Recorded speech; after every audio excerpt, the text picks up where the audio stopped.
साल 2020 में भारत समेत पूरी दुनिया में कोरोना वायरस का संकट छाया रहा। लोगों का रहन सहन बदल गया, मगर उनकी जिंदगी का पहिया समान रूप से चलता रहा। अगर बात भारतीय राजनीति की करें तो इस साल महामारी के बीच तमाम सुरक्षा मुहैया कराते हुए बिहार चुनाव हुए। इस साल कुछ नए धुरंधर राजनीति के फलक पर उभरने में कामयाब हुए। ऐसे में आइए जानते हैं उन नेताओं के बारे में जो 2020 में छाए रहे। Number 1, JP Nadda. अपने ऐतिहासिक कार्यकाल के बाद केंद्रीय गृह मंत्री अमित शाह ने जनवरी में बीजेपी अध्यक्ष की जिम्मेदारी जेपी नड्डा को सौंप दी। इसी साल अप्रैल में बीजेपी के स्थापना दिवस के मौके पर नड्डा को आधिकारिक रूप से पार्टी का अध्यक्ष बनाया गया।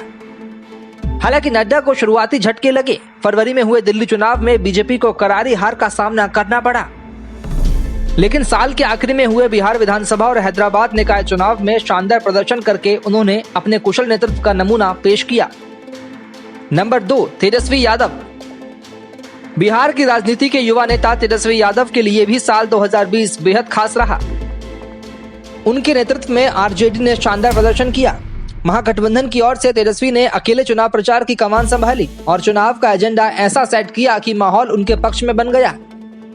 हर दिन 15 से 16 रैलियां करने का फल उन्हें 75 सीटों के साथ मिला। अपनी मेहनत से तेजस्वी ने इस बात के सबूत दिए कि उनमें राष्ट्रीय स्तर का नेता बनने के सभी गुण मौजूद हैं।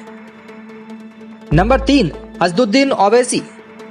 अगर ये साल किसी के लिए सबसे ज्यादा कामयाबी वाला रहा है तो वो ऑल इंडिया मजलिस-ए-इत्तेहादुल मुस्लिमीन यानी AIMIM के प्रमुख असदुद्दीन ओवैसी हैं।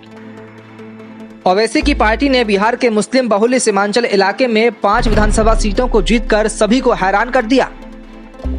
हैदराबाद निकाय चुनाव में बीजेपी की जबरदस्त घेराबंदी के बाद भी ओवैसी ने अपनी सीटें बचाई हैं। नंबर 4, अरविंद केजरीवाल। दिल्ली के सीएम और आम आदमी पार्टी के संयोजक अरविंद केजरीवाल के लिए साल 2020 बेहद खास रहा। दिल्ली की 70 विधानसभा सीटों में से 62 सीटों पर जीतकर सरकार का गठन किया। दिल्ली की सभी 7 सीट जीतने वाली बीजेपी को महज 8 सीटों से ही संतोष करना पड़ा। कांग्रेस की और भी बुरी दुर्दशा हुई। इस जीत से केजरीवाल के हौसले बुलंद हैं और वो यूपी, गुजरात और गोवा में भी ताल ठोकने की तैयारी कर रहे हैं। और नंबर 5, सचिन पायलट। इस साल राजस्थान में जबरदस्त सियासी संकट देखने को मिला। अशोक गहलोत के खिलाफ सचिन पायलट ने बगावत का झंडा उठाया। इससे पूरे कांग्रेस में सनसनी फैल गई। पायलट ने करीब 1 महीने तक अपने 20 समर्थक विधायकों संग हरियाणा की गुरुग्राम में डेरा जमा लिया। सचिन समर्थक विधायकों के रुख से कांग्रेस की नैया अधर में लटकती नजर आने लगी। हालांकि राहुल प्रियंका के हस्तक्षेप के बाद सचिन पायलट राजी हुए, लेकिन इस बगावत में पायलट को मंत्री पद से लेकर प्रदेश अध्यक्ष की कुर्सी तक गंवानी पड़ी। Bureau report.